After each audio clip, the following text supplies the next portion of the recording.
Chapter 1. The Return. The iron gates of Thornwood Manor stood open like a mouth waiting to swallow her whole. Alara Ashford gripped the strap of her worn leather bag, her breath misting in the October air. 10 years had passed since the fire that killed her parents, since the orphanage, since the nightmares that still woke her gasping. The letter from the solicitor had been brief. The estate was hers now, on her 18th birthday. No mention of why it had been kept from her, or who had maintained it in her absence. The gravel drive crunched beneath her boots as she approached. Thornwood loomed against the twilight, all Gothic spires and dark windows, wrapped in ivy that seemed to writhe in the wind. She remembered fragments, a grand staircase, her mother's laugh, someone reading her stories by candlelight. And something else, a promise whispered in the dark, "I'll come back. I'll be your bride when I turn 18. The memory scattered like ash before she could grasp it. The front door opened before she could knock. No one stood in the entrance, but the door swung wider, revealing a chandelier's dim glow. Alara hesitated on the threshold, every instinct screaming to run. But where would she go? The orphanage had turned her out the moment she came of age, her small inheritance barely enough for the train fare here. "Hello?" Her voice echoed through the foyer. Silence answered, heavy and waiting. She stepped inside, and the door clicked shut behind her with a finality that raised gooseflesh on her arms. Dust motes danced in the fading light from tall windows. The furniture stood shrouded in white sheets like ghosts. This had been her home once, but it felt like a stranger's dream. A floorboard creaked overhead. Alara's heart hammered as she moved toward the staircase, her hand trailing along the banister. The wood was smooth, well-maintained despite the dust. Someone had been caring for this place. The solicitor's letter had mentioned a caretaker but given no name. "I know you're here," she called, trying to sound braver than she felt.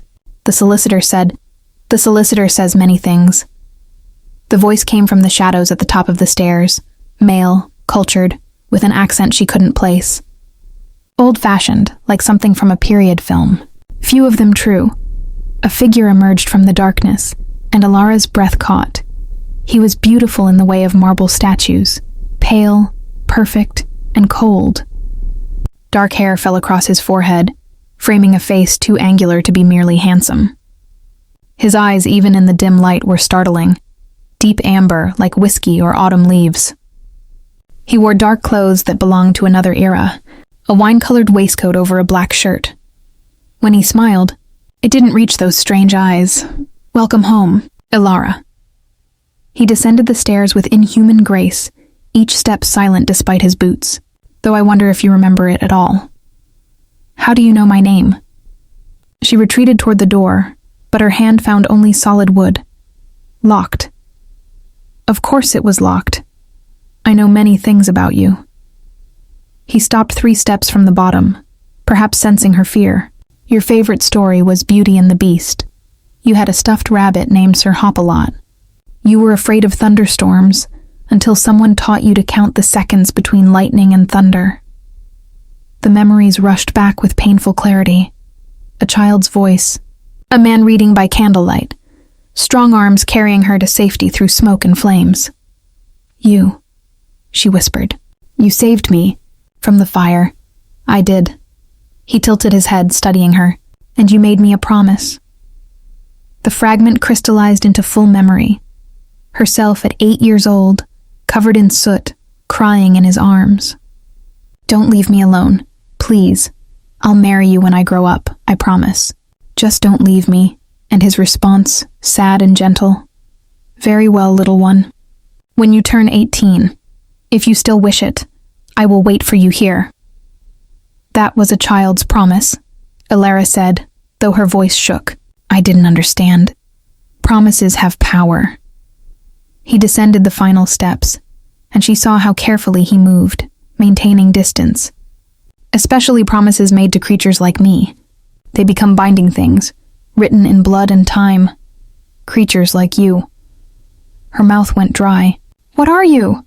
The amber eyes caught the chandelier's light, reflecting it back like an animal's. "I think you already know, Alara. You've always known deep down. Why do you think the nightmares never stopped? He was right. She'd dreamed of fangs and blood, of a dark figure standing guard while she slept, of promises that wrapped around her throat like silk cords. She'd told the orphanage matron once, and been punished for telling lies. Vampire, she breathed. Yes. He offered a slight bow, mockingly formal. Caspian Thorn, last of my house, at your service. I have maintained your estate these 10 years, waiting as I promised I would. And now you've returned, on the very day you come of age. The promise seeks to fulfill itself. I didn't know what I was saying. I was 8 and terrified. I am aware. His expression softened almost imperceptibly.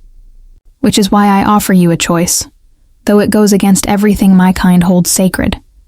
The promise binds us both, but I will not claim an unwilling bride. You may leave at first light, and I will break the vow myself, whatever the cost. And if I stay? Then we have matters to discuss. He glanced toward the windows, where full darkness had fallen. But not tonight. You're exhausted, hungry, and frightened. The house remembers you. Your old room is prepared. We can speak of promises and choices in the morning. It was mad. All of it. She should run, should scream, should do anything but stand here negotiating with a vampire. But the alternative was the street, the cold, the absolute nothing waiting beyond these walls. And somewhere beneath the fear, something else stirred. Recognition. The same bone-deep certainty that had made her child self promise forever to a monster. One night, she heard herself say, "Then I decide." Caspian smiled, and this time it held genuine warmth. One night, Alara Ashford. That's all I ask. He gestured toward the stairs, and she found herself moving past him, catching the scent of old books and something darker, copper and night-blooming flowers. As she climbed, she felt his eyes on her back, patient and hungry and unbearably sad. The Gothic manor settled around them both, a cage of promises and shadows, waiting to see if the girl who'd pledged herself to darkness would choose to stay. Chapter 2. Threshold Alara woke to sunlight streaming through familiar windows. Her childhood room remained exactly as she'd left it. The 4-poster bed with its rose-patterned quilt, the window seat overlooking wild gardens, the shelf of fairy tales. Even Sir Hopalot sat propped against the pillows, his velvet ears only slightly more worn. Someone had preserved this space like a shrine, the someone who didn't appear in any of the mirrors. She'd checked last night after Caspian left her at the door. The vanity showed her own reflection. Travel-stained dress, dark circles under green eyes, brown hair escaping its braid. But when she'd glimpsed him passing in the hallway, the mirror had shown only empty air. Vampire.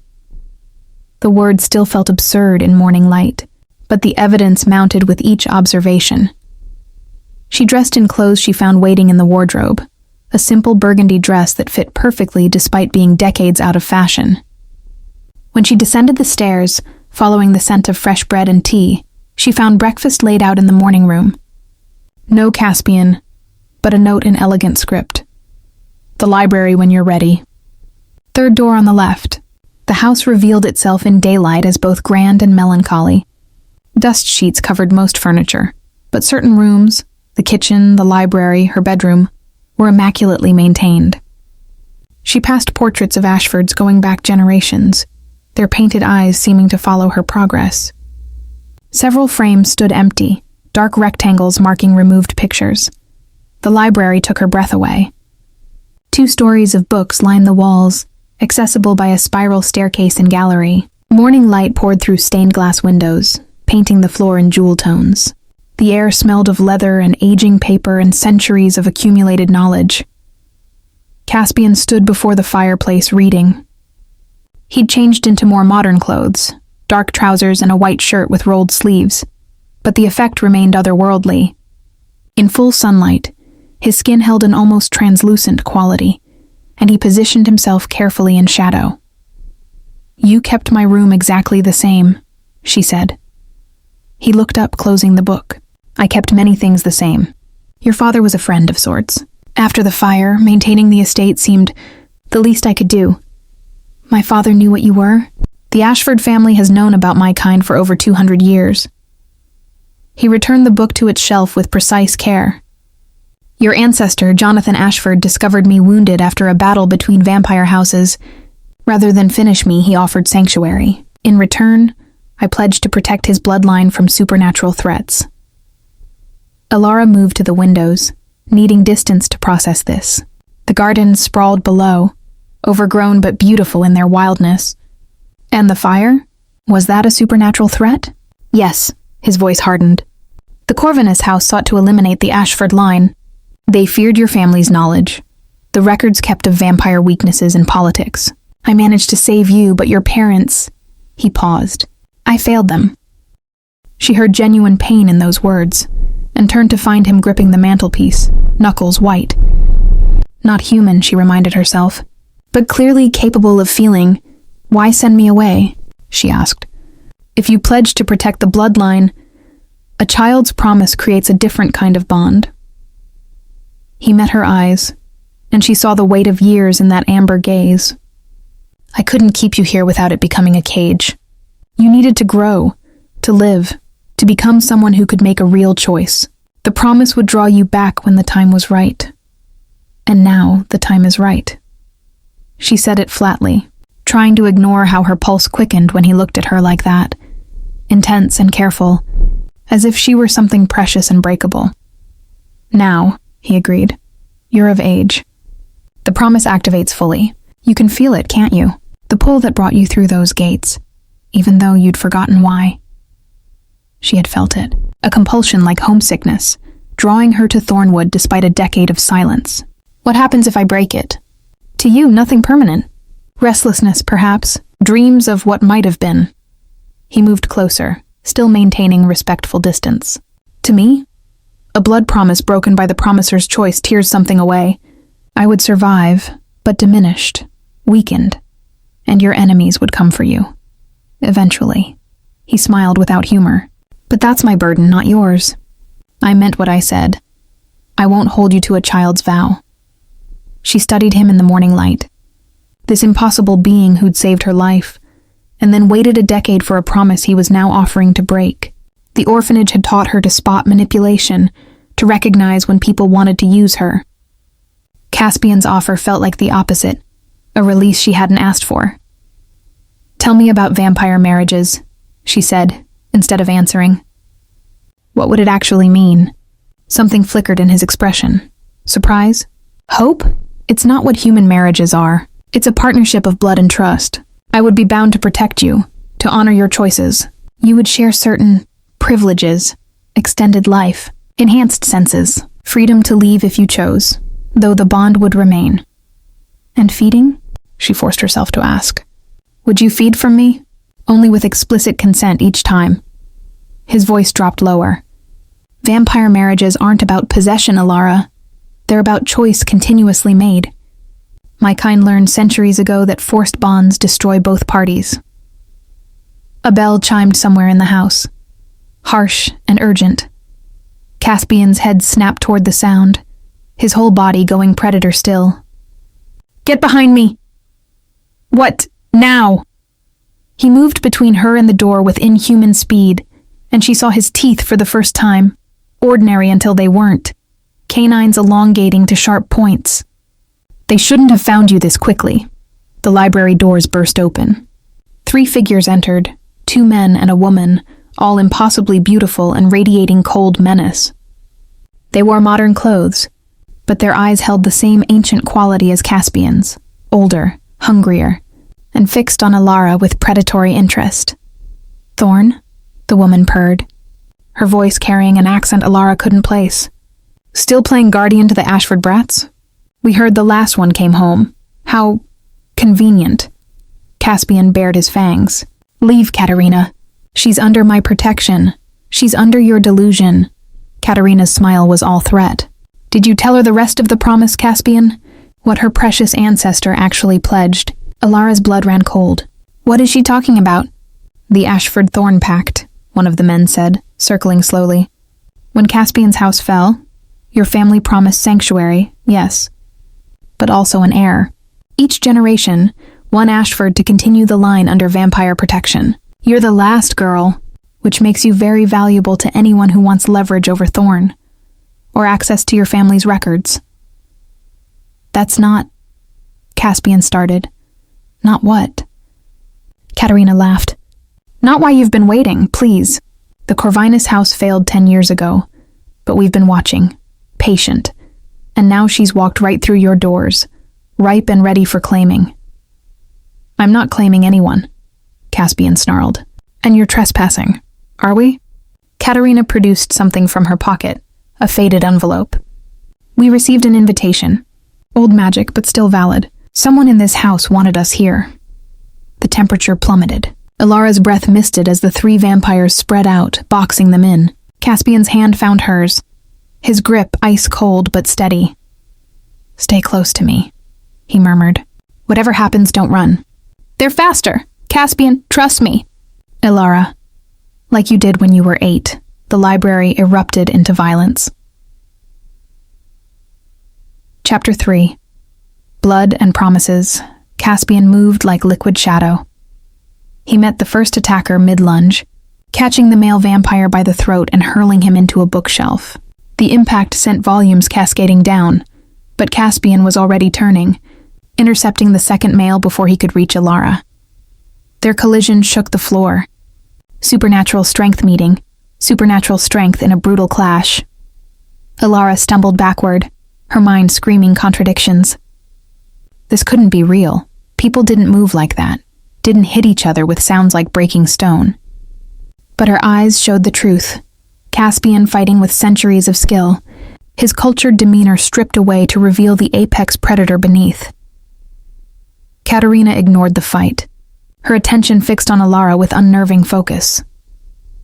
You smell like him, the female vampire said conversationally, stalking forward. Not marked yet, but the promise is all over you. Blood deep. Did he tell you what it means when a vampire waits 10 years for a promised bride? Stay back. Ilara's hand closed on something. A fireplace poker.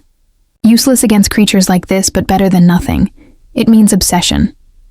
Katerina smiled, revealing fangs. It means the promise has rooted so deep in his undead heart that breaking it might actually destroy him. We're doing you a favor, really. Come with us, and you won't be tied to Thorn's sinking ship. Behind them, Caspian took a blow that sent him crashing through the gallery railing. He landed in a crouch, blood, darker than human blood, staining his shirt. The 2 males circled him, grinning. Your house is dead, Thorn, one called.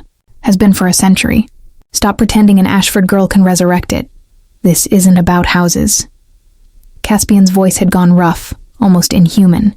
This is about Corvinus wanting the records. The Ashfords documented everything, your crimes, your violations of the old laws. That's what you really want, Katerina hissed. Smart girl like you, she said to Ilara. You should understand. Those records are dangerous. Knowledge of how to kill us, where we sleep, our true names. Your family has been a blade at our throats for generations. Then maybe you shouldn't have given them reason to sharpen it, Ilara shot back, surprising herself with the venom in her voice. The poker was ripped from her hands by invisible force. Vampire speed she couldn't track. Katerina stood inches away suddenly, cold fingers gripping Ilara's chin, tilting her head to expose her throat. Brave, Katerina murmured. Stupid, but brave. I can see why Thorn waited. You smell like sunshine and defiance. Almost ashamed to... Caspian hit Katerina like a battering ram, tearing her away and throwing her through the stained glass window in an explosion of colored shards.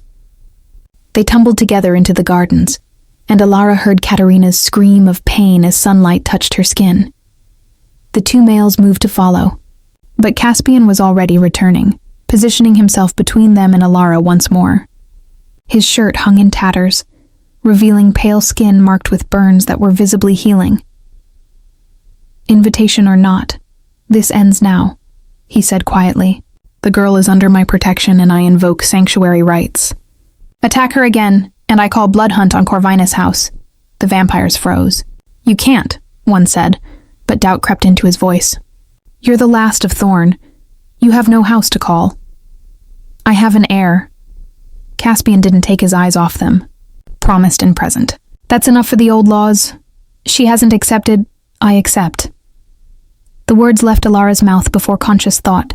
I accept the promise. I'm his. Silence crashed through the library. Even the vampires looked stunned. Caspian turned slowly to stare at her. Alara, you don't know what you're... I know they were going to kill me. Or take me, or use me. Her voice shook but held firm. I know you've fought for me twice now. And I know a child's promise might be the only thing keeping both of us alive right now. His amber eyes searched her face, looking for... what? Certainty she didn't feel, but she lifted her chin and met his gaze without flinching. So be it. Caspian took her hand, his thumb finding her pulse point. Witness, he said to the two males, his voice taking on ritual formality. Alara Ashford accepts the promise made in blood and childhood. The bond is claimed. She is Housethorn until death or dissolution. Magic cracked through the air like lightning. Alara gasped as something invisible wrapped around her chest, sinking into her skin. Not painful exactly, but overwhelming. A connection snapping into place, foreign and intimate. She felt Caspian. Suddenly, an echo of his presence in the back of her mind. His relief. His fear for her. His absolute determination to protect. Impossible, one of the vampires whispered. The bond took. She's mortal, but it took. The Ashford line has always been unusual. Caspian's voice carried warning. Now leave. You've lost your claim, and sanctuary is invoked. Tell Corvinus that the House of Thorn lives while Alara Ashford breathes. The vampires exchanged glances. Through the broken window, Katerina's cursing could be heard as she retreated into shadow. Finally, the two males backed toward the door. This isn't over, one said. Corvinus wants those records. He'll find a way. He can try. Caspian bared his fangs. Now get out of my house. They vanished with preternatural speed, and then only Alara and Caspian remained in the destroyed library, surrounded by scattered books and shattered glass. The morning sunlight seemed too bright suddenly, too normal for what had just happened. Alara's legs gave out. Caspian caught her before she hit the floor, lowering them both to sit against an intact bookshelf. His arm stayed around her, solid and cool, and she found herself shaking uncontrollably. I'm sorry, he murmured into her hair. I should have anticipated they'd find a way in. The invitation. Someone betrayed us. You're hurt. She touched his shoulder where claw marks were still healing, her fingers coming away dark with that strange blood. It will pass. We heal quickly. His hand covered hers. Alara, what you just did, accepting the bond, you've bound yourself to me. Not just the promise anymore, but an actual blood connection. Do you understand? I understand I'm alive because of it. She pulled back to meet his eyes. And I understand you would have let those things take me, rather than force my acceptance. So yes, I chose. I'm choosing. Whatever comes next.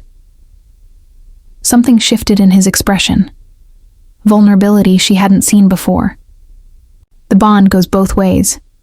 You'll feel when I'm near, sense my emotions if they're strong enough. And I'll feel yours. There's no privacy in this, no hiding. Then don't hide. She surprised herself again with the boldness. Tell me the truth. All of it. The pact, the records, why Corvinus really wants me dead. Caspian was quiet for a long moment, his thumb tracing circles on her palm. Then he began to speak. Chapter 4. Wounds and Revelations. Your family, Caspian began, has kept the Chronicle of Shadows for 11 generations. They'd moved to the parlor after Alara insisted on tending his wounds properly. The morning light revealed the full extent of the damage from the fight, deep gashes across his chest and shoulders that healed slowly, too slowly. He sat bare-chested, while she cleaned away the dark blood with warm water, her hands surprisingly steady despite everything. The chronicle started with Jonathan Ashford, he continued, wincing as she pressed a cloth to a particularly deep cut. When he sheltered me, he realized the potential, a vampire willing to share our secrets, our politics, our weaknesses, the rules that govern us. He wrote it all down. His children added to it. Generation after generation of Ashfords documenting the supernatural world. A weapon, Alara said quietly. She could feel his pain through the bond now, a dull ache at the edges of her consciousness. Against vampires who break your laws. Against anyone who threatened innocence. He caught her wrist gently as she reached for another wound. Your family didn't hate vampires, Alara. They understood that most of us simply want to exist. But the ones who hunt humans for sport, who violate consent, who turn people against their will, those names are in the Chronicle, with details of how to stop them. And Corvinus is one of those names. One of the worst. His jaw tightened. Dmitri Corvinus is over 800 years old. He's built an empire on fear and manipulation, turning humans into thralls, killing anyone who opposes him. Your grandfather testified against him at a vampire tribunal 50 years ago. Corvinus was sentenced to imprisonment, but he escaped. He's been hunting the Ashford line ever since. Alara set aside the cloth, studying the wounds. They were healing now, skin knitting together with eerie speed. And my parents? The fire? Corvinus hired others to do it. Katerina and her nest. They were supposed to kill everyone, destroy the house, find the Chronicle.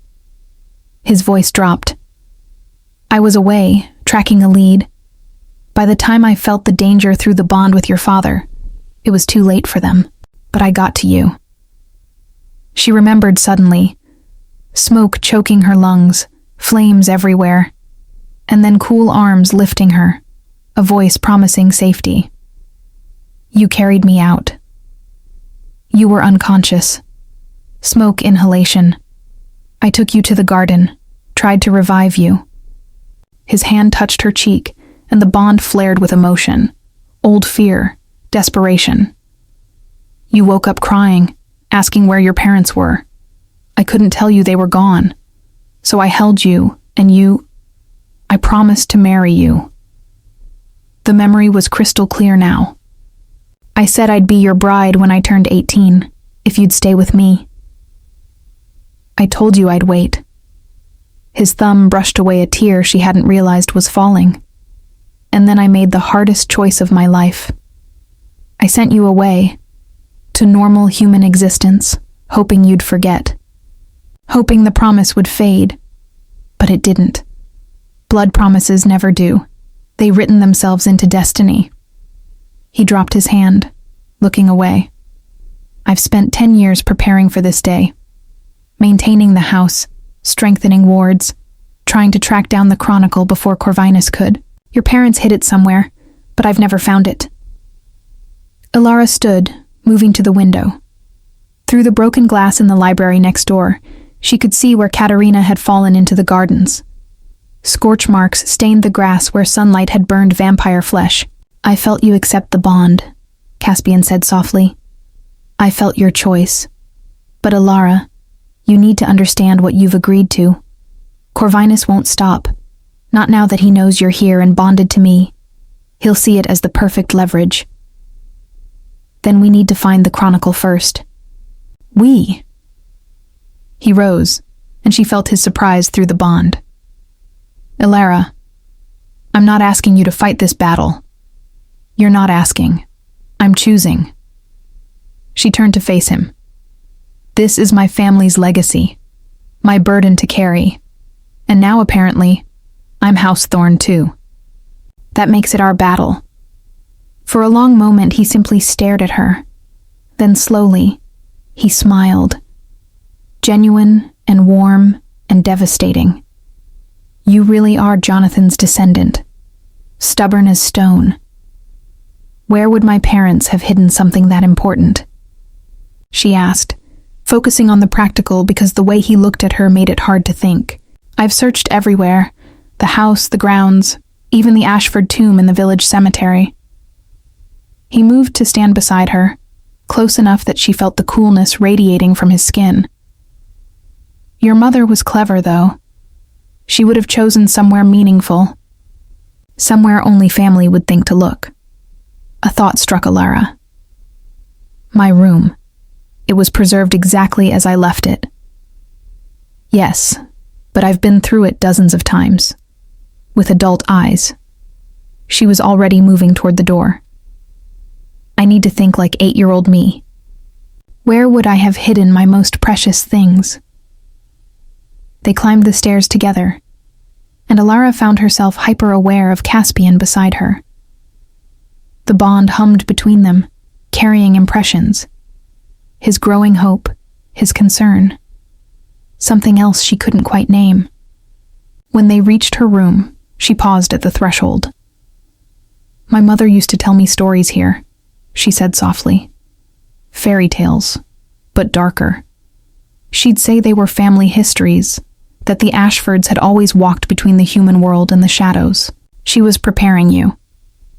Caspian stayed in the doorway, giving her space. Teaching you the truth through metaphor, Alara moved to the window seat where she'd spent countless hours as a child. The cushion was faded but clean, and beneath it, her fingers found the loose board immediately. Muscle memory from a decade ago. She pried it up, revealing a hollow space, and her breath caught. A book lay inside, leather-bound and ancient, wrapped in oilcloth. But it wasn't alone. With it was a letter, sealed with wax bearing the Ashford crest. Is that... Caspian started. The Chronicle. Alara lifted it carefully, then saw the name on the letter. And this is addressed to me, in my mother's hand. She broke the seal with trembling fingers and read, My dearest Alara, if you're reading. This, then, the worst has happened, and you've returned to Thornwood on your 18th birthday. I pray Caspian kept his promise to wait for you. Trust him, my darling. He has protected our family for 2 centuries, and he will protect you. The Chronicle is our legacy and our weapon. Guard it well. But know this. The greatest secret isn't written in its pages. It's written in you. Ashford blood carries magic, passed mother to daughter, dormant until awakened by choice and circumstance. You've bonded with Caspian. I can feel it must be so, or you wouldn't have found this letter. The bond will change. You. Strengthen you. Give you power to stand against the darkness. Embrace it. Let him teach you. And remember, promises made in love are never burdens. They're bridges across impossible distances. Your mother, who loves you beyond death. Catherine Ashford. Alara's hands shook so badly she nearly dropped the letter. Magic? Ashford blood? None of this made sense. But the bond blazed suddenly with Caspian's shock. You didn't know, she whispered. Catherine never told me. He moved closer, reading over her shoulder. Magic. That explains why the promise took so strongly, why the bond formed so easily. Alara, if you have dormant magical ability, a crash from downstairs cut him off. Glass shattering, wood splintering, shouts and voices they recognized. Katerina and her nest had returned. And this time, they'd brought reinforcements. Chapter 5. Sanctuary broken. The wards should have held. Caspian shoved the Chronicle at Alara. Hide this. Now. She clutched the book to her chest, mind racing. More crashes echoed from below. Furniture overturning, doors being torn from hinges. Through the bond she felt Caspian's rising alarm and something darker. Rage. How many? She asked. At least 6. His eyes had gone completely black, pupils swallowing the amber. More than Katerina's nest. Corvinus sent a war party. Can you fight that many? He was already moving toward the door, every line of his body coiled for violence. I can buy time. There's a servant's passage behind the wardrobe in my room, end of the hall. It leads to the wine cellar and then tunnels to the old chapel on the grounds. Go. Run.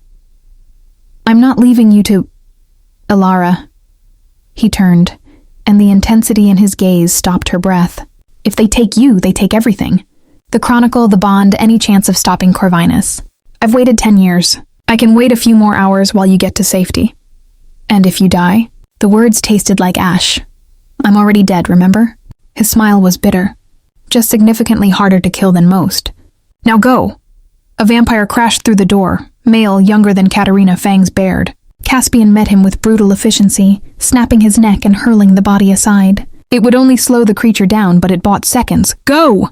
Caspian roared. Alara ran. She sprinted down the hallway, the chronicle awkward in her arms, her mother's letter stuffed in her pocket. Behind her, sounds of combat erupted. Inhuman snarls. Breaking wood. Caspian's voice raised in something that might have been Latin. Ancient words that made the air crackle with power.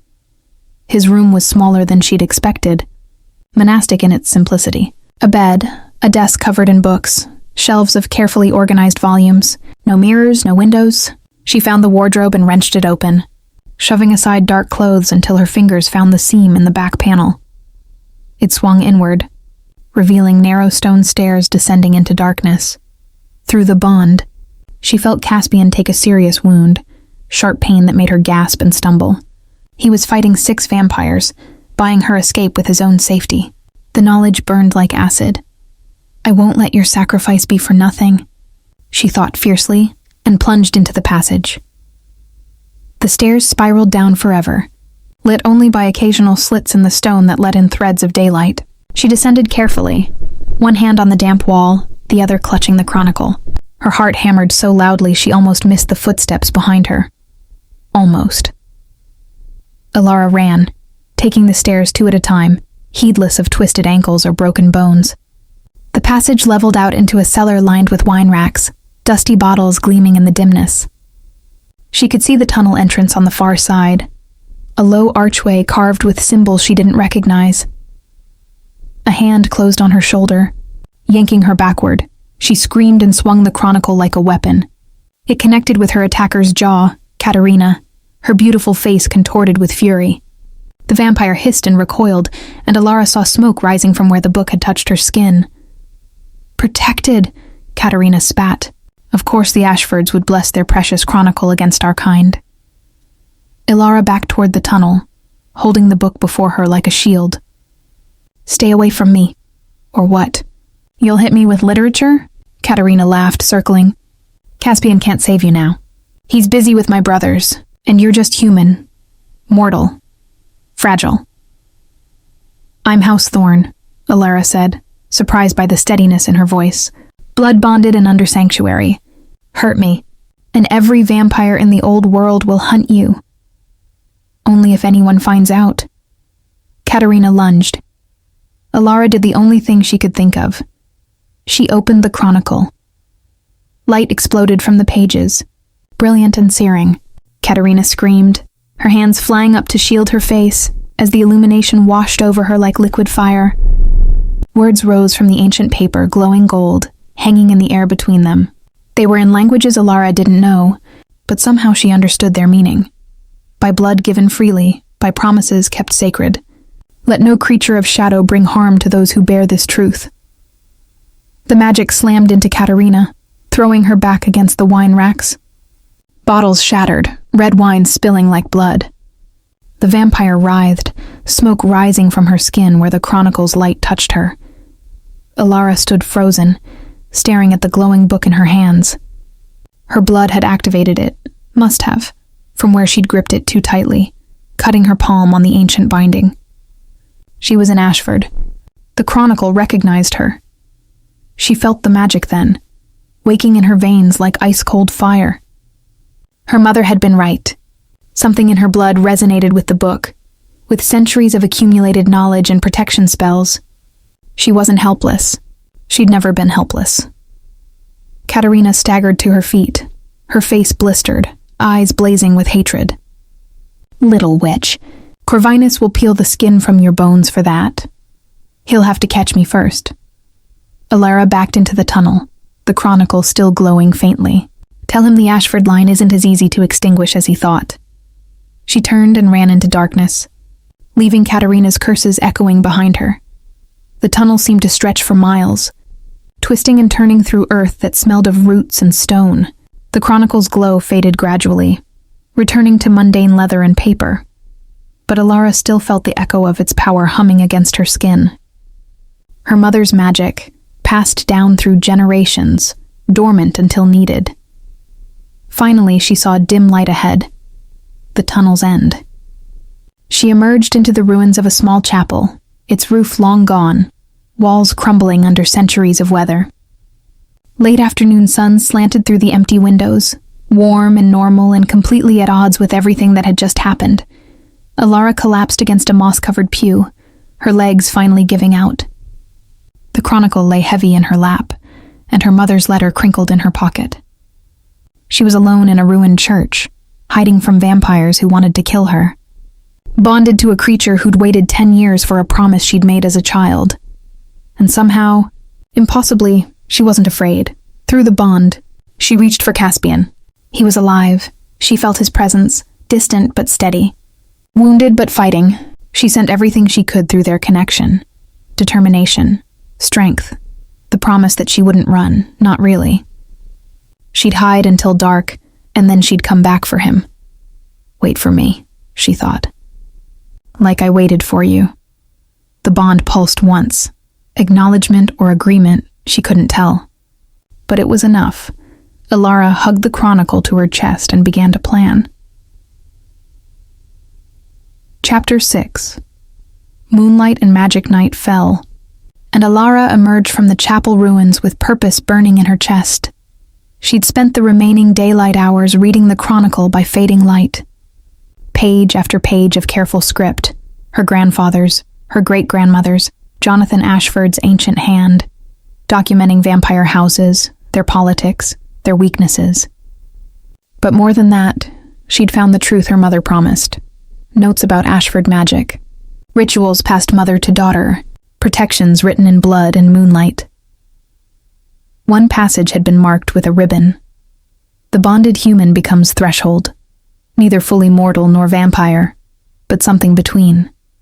In rare cases, particularly with Ashford blood, such individuals manifest abilities, protection magic, warding, sometimes even the power to sense vampire presence before danger strikes. Alara had felt the truth of it immediately. She could sense them now, the vampires still lurking around Thornwood. 6 distinct presences like cold spots in her awareness, circling the manor where Caspian remained, waiting for darkness, when they'd be strongest. The bond hummed steadily. He was alive, but weak. She'd felt his pain throughout the day, sharp spikes that made her gasp, followed by long stretches of dull ache. He'd held them off while the sun burned overhead, using daylight as his ally, but now night had come, and the advantage shifted. She needed to even the odds. Following instructions from the chronicle, Alara moved through the overgrown gardens collecting materials. Wolfsbane for protection, growing wild near the old fountain. Iron nails from the chapel's rotting doors. Vampires couldn't abide iron touched by holy ground. And most importantly, she found the cemetery beyond the chapel, where generations of Ashfords lay buried beneath weathered stones. Her mother's grave was fresh compared to the others, only 10 years old. Catherine Ashford, beloved wife and mother. Alara knelt beside it, pressing her bleeding palm against the headstone. I understand now, she whispered. Why you taught me those stories. Why you always said knowledge was our true inheritance. She pulled out her mother's letter, reading it again by moonlight. I'm going to save him, Mother. The vampire who saved me. Is that strange? The night wind answered with rustling leaves, and Alara chose to hear approval in it. She worked quickly, drawing symbols from the chronicle in the dirt around the cemetery's perimeter. Protection wards powered by Ashford blood and genuine intent. When she finished the circle, she felt it snap into place, an invisible barrier that would slow any vampire who tried to enter. Not much, but something. Then she turned toward Thornwood and began walking. The manor loomed against the star-scattered sky, windows dark except for firelight flickering in what she thought was the parlor. Through the bond, she felt Caspian's sudden awareness of her approach, followed immediately by alarm. No, stay hidden. His voice in her mind was barely a whisper, weak but desperate. I'm not running, she sent back. Not anymore. She felt his frustration, his fear. but underneath it, something else. Pride, maybe even hope. Two vampires materialized from the shadows as she crossed into the gardens. Males she didn't recognize, younger than Katerina, their eyes gleaming red in the darkness. "Little Ashford," one crooned. "Come to surrender? How noble." Alara stopped walking, standing her ground. She held the chronicle against her chest with one hand, the other closed around iron nails in her pocket. "I came to negotiate." They laughed, the sound like breaking glass. "You have nothing to negotiate with. I have this." She hefted the chronicle. "The thing Corvinus actually wants, and I have information he needs. The location of every Ashford safe house, every ally my family cultivated over generations. Names of vampires who testified against him." The vampires exchanged glances, suddenly uncertain. "Corvinus said to bring you alive. Then bring me, but on my terms." She kept her voice steady despite the terror coursing through her. "I walk in there under my own power, we talk, and if I don't like what he has to say, I walk out." Safe passage witnessed and sworn. "You're mad," the second vampire said, but there was respect in his tone. "Corvinus will never agree." "Then I burn the chronicle right here, and all your master's schemes turn to ash with it." She pulled out matches, found in the chapel, blessed by decades of prayers. "Your choice." More silence, tense and crackling. Then, "Wait here." One vampire vanished into the manor. The other stayed, watching Alara with unnerving intensity. She met his gaze without flinching, reaching through the bond to tell Caspian what she was doing. His response was immediate and furious. "What are you thinking?" "I'm thinking you can't fight 6 vampires alone. I'm thinking we need to change the game." She paused. "Trust me."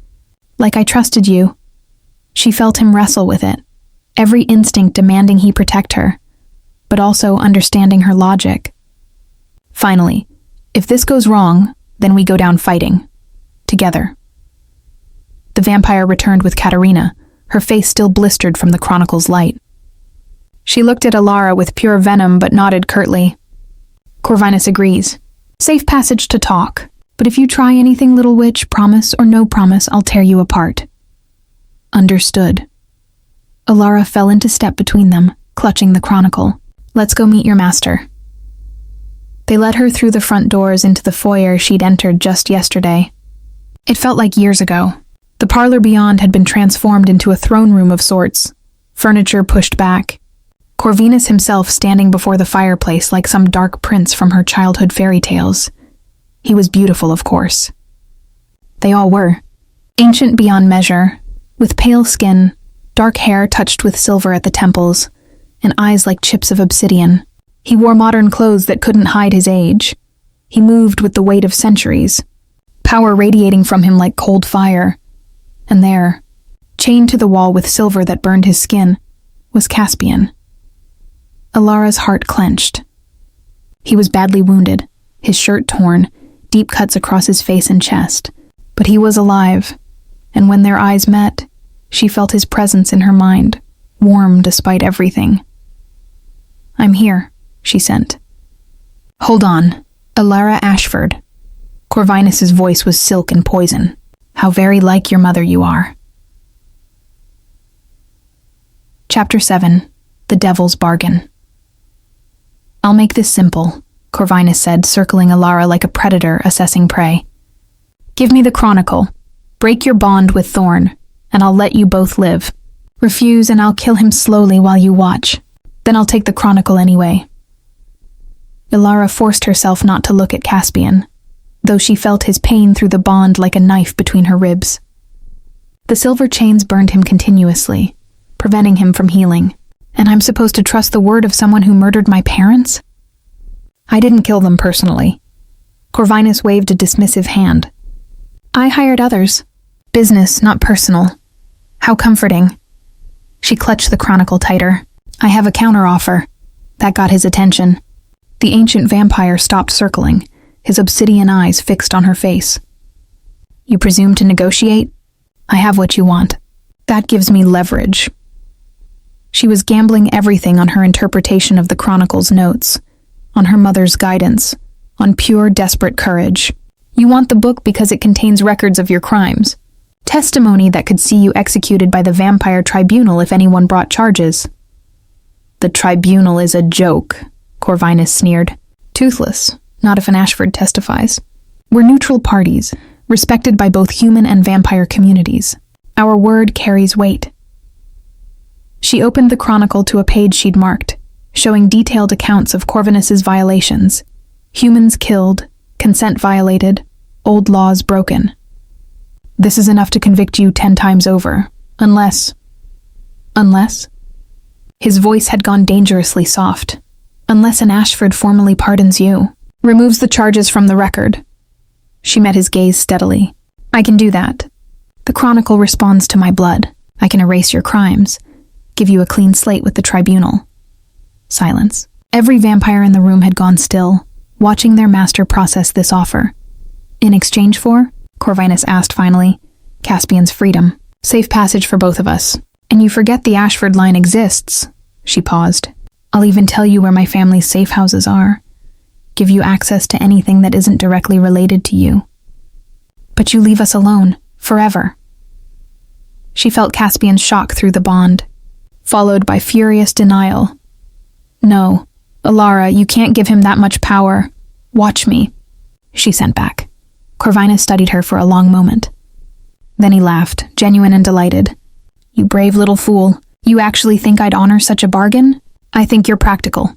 The tribunal might be weak now, but that could change. Having an Ashford remove this sword from over your head is worth more than revenge." She forced her voice to remain calm. "And if you kill me, you lose the only person who can edit the chronicle. The protections are blood-specific. Anyone else tries to alter it, the whole thing burns." She had no idea if that was true, but the chronicle had responded to her earlier. She had to bet Corvinus believed it. The vampire moved faster than thought, suddenly inches from her face. "Prove it. Show me you can edit the text." Alara's hands shook as she opened the chronicle to one of Corvinus's entries. She pricked her thumb on the binding. Easy now, the book seemed eager for her blood, and touched the page. Words glowed gold, rising up, and she focused hard on erasure, forgiveness, clean slate. The text faded before their eyes, disappearing like water soaking into paper. Within seconds, an entire paragraph detailing one of Corvinus's kills had vanished.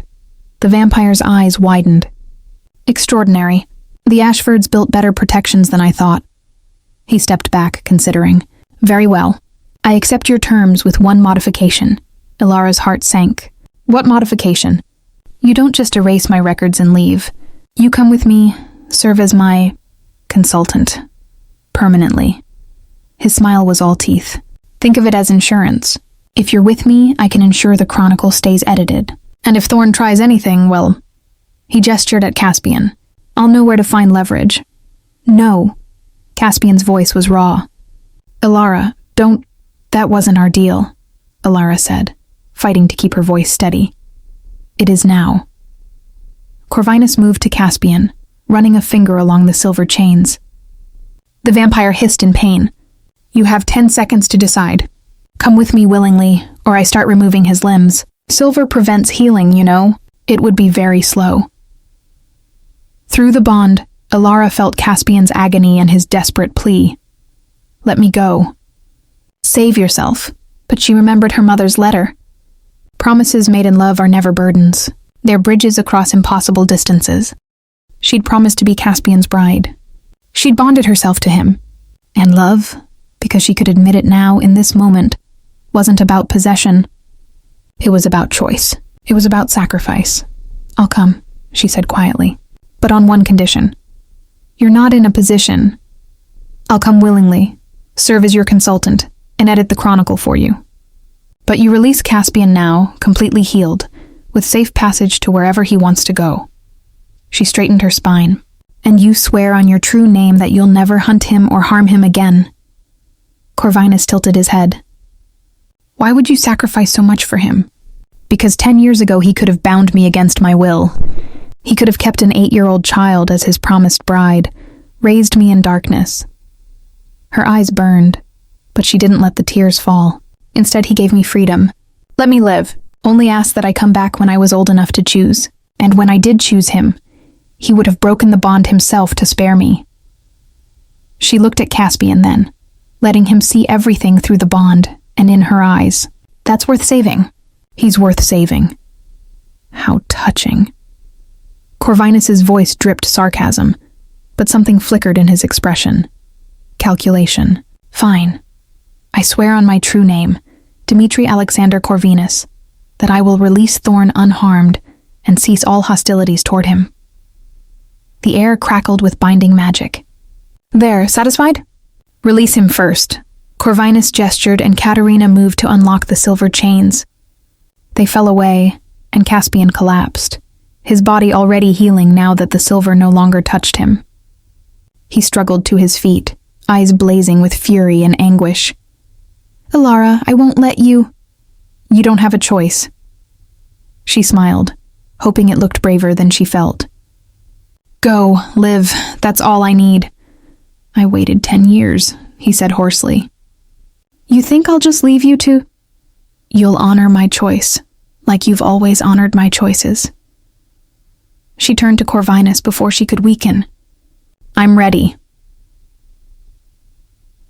Chapter 8. Blood and Moonfire. Not quite yet.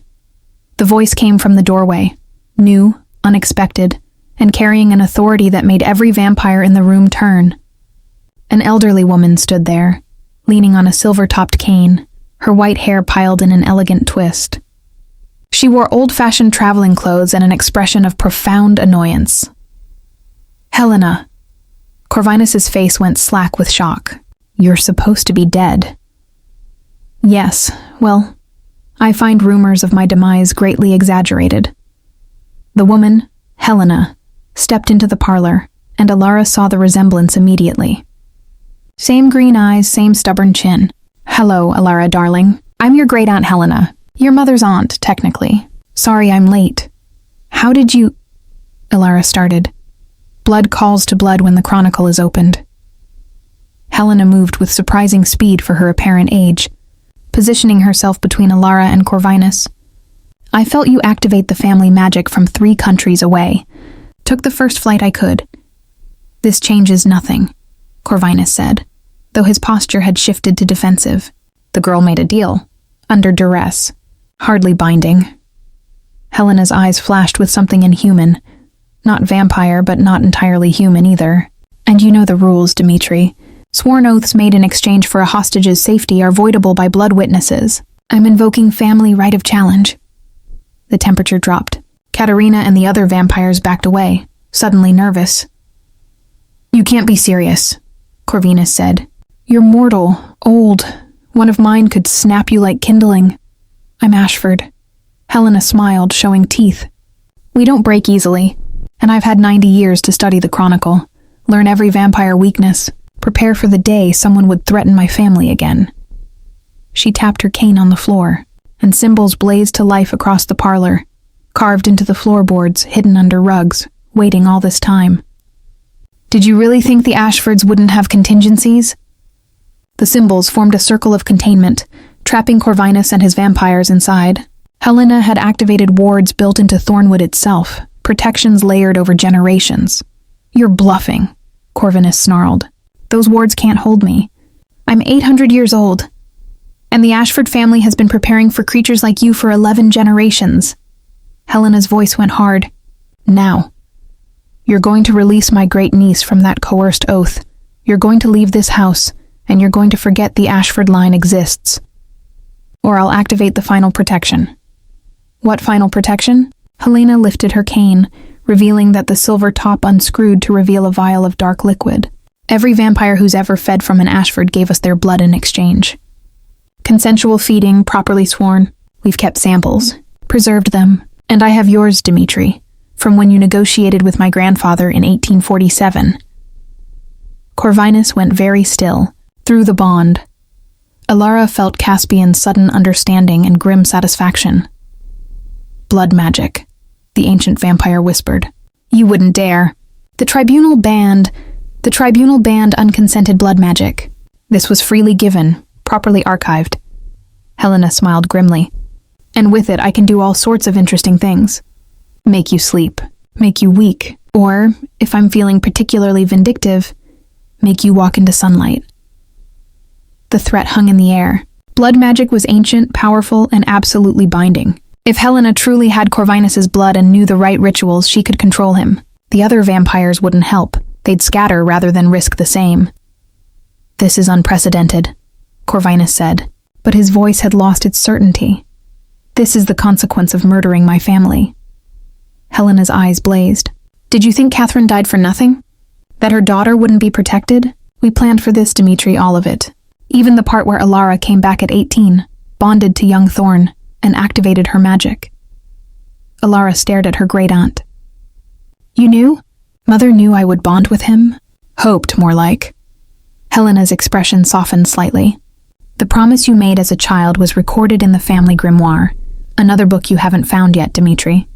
Catherine saw the possibility of it, prepared you for it through stories and training you didn't know was training. The fairy tales."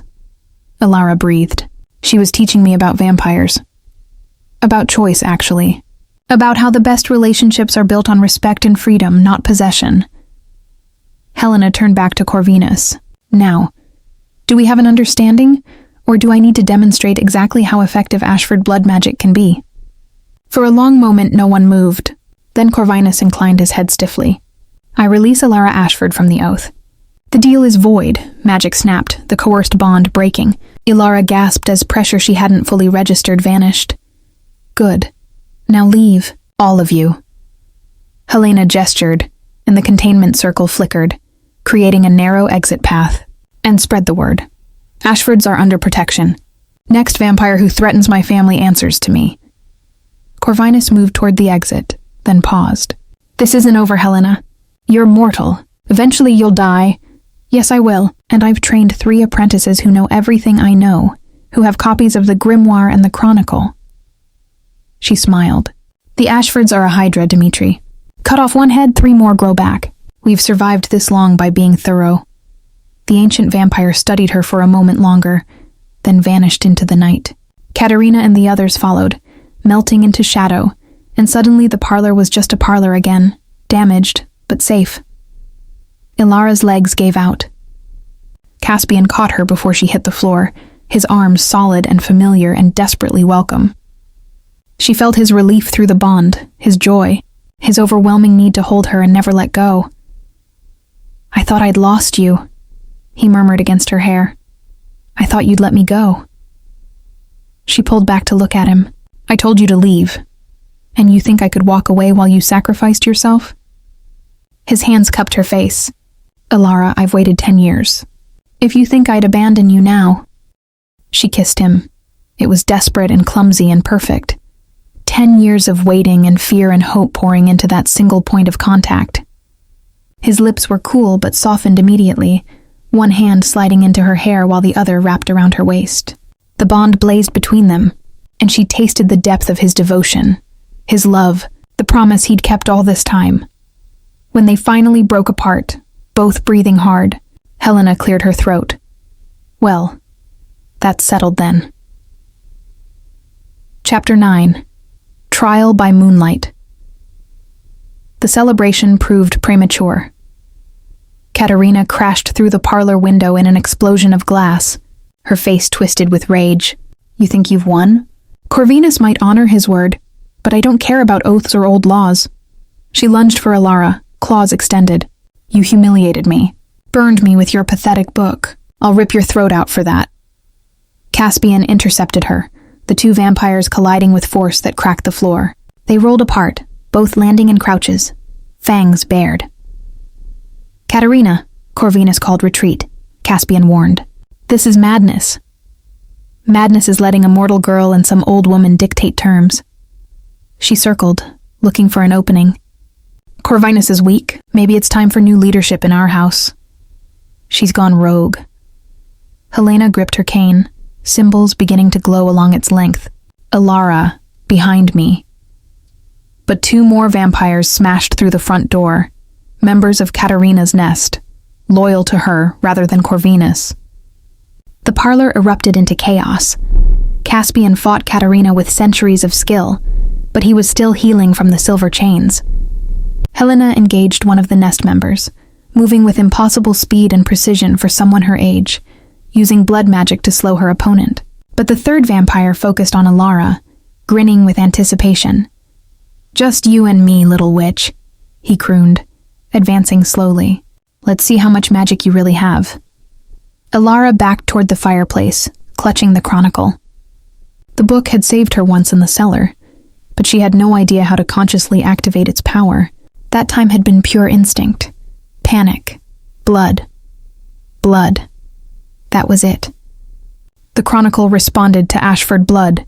She raked her palm across the fireplace poker, opening a deep cut, and slapped her bloody hand onto the chronicle's cover. "By blood given freely, I command you, protect." Light erupted, but not like before. This time it was red gold, mixing her blood with the book's ancient magic. The vampire screamed and stumbled back, but Alara pressed forward. Words rose from the pages, not in any language she knew, but she understood them anyway. Protection spells, banishment rituals, the accumulated power of 11 generations of Ashford magic. "You're not welcome here," she said, and her voice echoed with something larger than herself. "This house is warded. This ground is blessed. By blood and bone and promise I cast you out." The vampire tried to resist, but Alara felt the magic taking hold. It wasn't just the chronicle, it was her. Her blood, her will, her connection to Thornwood and all the Ashfords who'd lived and died here. The house itself responded, centuries of protective spells waking at her call. The vampire flew backward as if struck, crashing through the wall and tumbling into the gardens. He scrambled to his feet and fled into the night, leaving a blood trail. Alara turned to see Helena finishing her opponent. The old woman moved like water, her cane striking pressure points Alara hadn't known existed. The vampire collapsed, unconscious or dead, she couldn't tell. But Caspian and Katerina were locked in brutal combat, neither giving ground. They'd fought to a stalemate. He was stronger, but she was faster, and her rage made her reckless. She landed a vicious strike, claws raking across his chest, and he staggered. "No!" Alara didn't think, just moved, putting herself between them. Time seemed to slow. She saw Katerina's eyes widen as the female vampire's momentum carried her forward, claws aimed at Alara's heart. Saw Caspian reaching, too far away to stop it. Saw Helena beginning a spell she'd never finish in time. The bond blazed between Alara and Caspian, carrying everything. His love, his terror, his desperate willingness to die if it would save her. And something else. Power. His power, flowing through their connection, responding to her need. Alara raised her hand, and shadows answered. They poured from her palm like liquid darkness, forming a barrier between her and Katerina. The vampire hit the wall of shadow and screamed, her flesh burning where it touched. Not regular darkness. This was something more. Vampire magic, channeled through the bond, wielded by mortal hands. "Impossible," Katerina gasped, falling back. "You're human." "You can't—" "I'm bonded," Alara said, feeling the power singing in her veins. "And the bond goes both ways. He's mine to protect too." She advanced on Katerina, shadows swirling around her like a cloak, the chronicle in one hand, Caspian's power flowing through the bond, her own Ashford magic mixing with it all. She was threshold, like the chronicle said. Between human and vampire, neither and both. "Leave," she commanded. "Tell Corvinus what happened here. Tell him an Ashford claimed House Thorn. Tell him we're under protection of both ancient vampire magic and human blood rights." Katerina scrambled backward, terror replacing rage. "You're an abomination. A hybrid without the bite. I'm a bride." Alara felt Caspian move to her side, his hand finding hers. Their powers merged completely, shadow and light, vampire and human. "Now get out of my house." Katerina fled. The silence that followed felt heavy, broken only by the crackling fire and their ragged breathing. Helena leaned on her cane, surveying the destroyed parlor with rueful amusement. "Well," she said, "that was educational. Alara, darling, did your mother mention that bonded pairs could share power like that?" "No," Alara whispered, staring at her hand where shadows still curled around her fingers. "I didn't know it was possible. It's rare." Caspian's voice was rough with awe. "I've only read about it in the oldest texts. When a human bonds with a vampire, sometimes, if the love is genuine, if the trust is absolute, the human becomes a conduit. Not vampire, but not entirely human either. You can channel my power, and I can draw on your life force to heal faster, be stronger in daylight." "The perfect partnership," Helena said softly. "What the Ashford-Thorn Pact was always meant to create." She smiled at them both. "Catherine would be proud." Alara looked at Caspian, really looked at him. Bloodstained, exhausted, but alive, and looking at her like she'd hung the moon.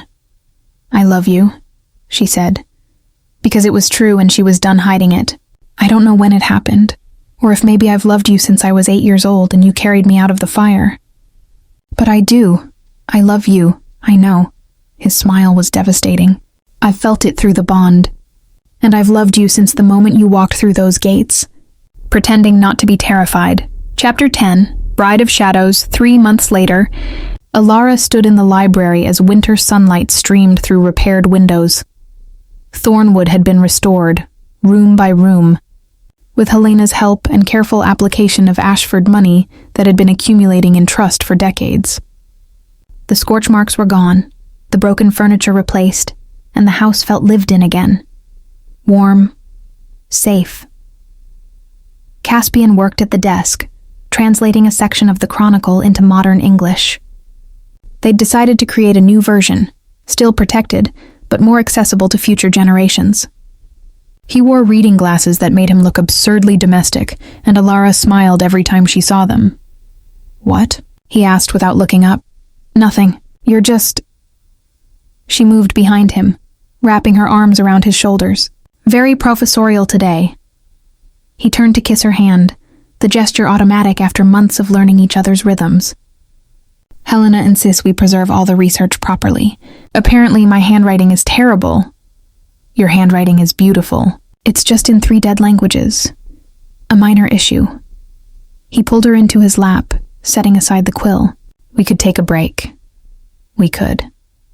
She traced the line of his jaw, still marveling at the coolness of his skin, the stillness when he forgot to breathe. "Or we could discuss what I found in the grimoire this morning." His expression shifted to interest. "The one Helena brought?" "The very same." Alara had spent weeks studying her great-aunt's personal grimoire, learning the magic her mother had meant to teach her. Blood wards, protection spells, and one ritual in particular that had caught her attention. "There's a ceremony for bonded pairs who want to make the connection permanent." Caspian went very still. "Permanent meaning I would become like you. Not exactly vampire. The ritual is different from being turned, but immortal, unchanging." She met his eyes steadily. "I'd be yours completely, and you'd be mine. No going back, Alara." His hands tightened on her waist. Are you sure? Immortality isn't a gift everyone wants. The world changes, everyone you know dies, and you just continue. Everyone I love is already here." She touched his cheek. "You, Helena, who apparently has another 50 years of Ashford stubbornness in her. The house, the mission of protecting people from supernatural threats." She paused. "I'm choosing this, Caspian. Not because of the promise I made at 8, not because I'm afraid or pressured, but because I want forever with you, and this is how we get it. When?" His voice was rough with emotion. "Tonight, under the full moon." She smiled. "Helena says it's most auspicious, and we should always listen to Helena." They prepared as the sun set, transforming the gardens into a ritual space. Helena directed operations with brisk efficiency, drawing symbols in salt and iron, lighting candles at specific points, muttering in Latin about proper form. "You're sure about this, darling?" she asked Alara for the 10th time. "Once done, it can't be undone. You'll be bound to him until true death."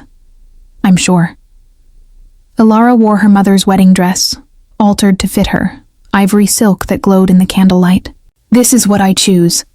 Helena's eyes shone with tears she refused to shed. "Your mother would be so proud. Both your parents would be." She pressed a kiss to Alara's forehead. "They always hoped you'd find someone who saw your strength, who'd stand beside you instead of trying to control you." "I found him." Alara looked to where Caspian waited in the ritual circle, dressed in black, looking every inch the vampire lord. Or he found me. Does it matter? Not at all. Helena squeezed her hand. Now go. Make your choice official. Alara stepped into the circle and immediately felt the magic activate. It hummed against her skin, old and powerful, drawn from the earth itself. Caspian took her hands, his amber eyes reflecting candlelight. Ilara Ashford, he said formally, I offer you immortality, not as master to servant, but as partner to partner. I promise to honor your choices, protect your freedom, and love you through every century we're granted. Will you accept? I will. She felt the magic rising, responding to her acceptance. Caspian Thorn, I choose you. I choose this life, this partnership, this eternity. I promise to stand beside you, to fight with you, to love you beyond death and into whatever comes after. And I promise I'll never regret the choice an 8-year-old girl made in firelight. He smiled then, truly smiled, and pulled her close. I'll spend forever making sure you don't. The kiss, when it came, was different from all the others. Power flowed between them. His vampire magic, her Ashford blood, the bond that already connected them deepening into something unbreakable. She felt her heartbeat slow, matching his absent rhythm. Felt her senses sharpen, the world suddenly more vivid. Felt the change taking hold, rewriting her mortality into something between human and vampire. When they finally broke apart, Ilara felt fundamentally different. The same, but more. She looked at her hands and saw they still appeared human, still warm, but something else pulsed beneath the skin. Power. Magic. Eternity. How do you feel? Caspian asked, scanning her face anxiously. Like I could take on the world. She laughed, testing her new senses. She could hear night birds in the forest, smell Helena's rose perfume from across the garden, see individual dust motes dancing in the moonlight. Is this how you experience everything? Welcome to immortality, my love. He swept her up, spinning her around while Helena applauded. Welcome home. They settled eventually into Thornwood's quiet rhythms. Ilara took over managing the Chronicle, teaching herself ancient languages with Caspian's help. They hunted rogue vampires together. She with Ashford magic and the Chronicle's protection spells, he with centuries of combat experience. Helena stayed for 6 months, teaching Ilara everything she knew, before returning to her own wanderings with promises to visit often. On Ilara's 19th birthday, 1 year after she'd walked through Thornwood's gates, they held a small celebration in the library. Just the two of them, surrounded by books and firelight, and the comfortable silence of people who knew each other bone deep. Do you ever regret it? Caspian asked as they sat together on the window seat, watching snow fall over the gardens. Choosing this instead of a normal human life? Ilara considered the question seriously, then shook her head. Normal would have been empty. This, us, the work we do, the people we protect, this matters. And I get to spend forever with someone who once saved a terrified child and asked nothing in return except an impossible promise. Not so impossible. He pulled her closer, his lips brushing her temple. You came back, just like you said you would. I'll be your bride when I turn 18, Ilara murmured, repeating the words that had shaped both their lives. Little girl promised the lonely vampire, and he waited. And she came home. Caspian smiled against her skin. And she stayed. And they lived, not quite happily ever after, Ilara interrupted. Happily ever ongoing. Better than any fairy tale, he agreed. Outside, the moon rose over Thornwood, illuminating the ancient manor where a vampire and his bride kept watch over the threshold between darkness and light, where promises made in childhood became partnerships forged in love, where one girl's choice to embrace the impossible had rewritten their destinies into something neither could have imagined alone. The Gothic manor stood sentinel against the winter night, its windows glowing with warm light, its halls finally, truly, home. Epilogue. 25 years later, a young woman appeared at Thornwood's gates carrying a battered suitcase and a letter bearing the Ashford seal. She was 15, frightened, and newly aware of her family's magical legacy. Ilara and Caspian took her in without hesitation, giving her the same shelter they'd once needed, another generation. Another promise, Another bridge built across impossible distances. The work, Alara thought, as she showed her young cousin to the bedroom that had once been hers, never truly ended. But that was the beauty of immortality. You had time to do it right. To build something lasting. To honor the past while shaping the future. She found Caspian in the library that evening, reading as always, and settled beside him with a contentment that never grew old. "Thank you," she said quietly. "For what?" "For waiting. For keeping your promise." She took his hand, threading their fingers together. "For showing me that fairy tales can have happy endings, as long as you're willing to fight for them." He kissed her knuckles, a gesture that had become ritual. "Thank you for coming back, for choosing me, for making the wait worth every lonely year." Outside, the moon rose silver and full over the grounds where a child had once promised herself to a monster, and both had become something more. Inside, the chronicle recorded their story in golden letters, another chapter in the ongoing saga of shadows and love that was the Ashford Thorne legacy. The lonely vampire had waited. The little girl had kept her promise, and together, they had built forever.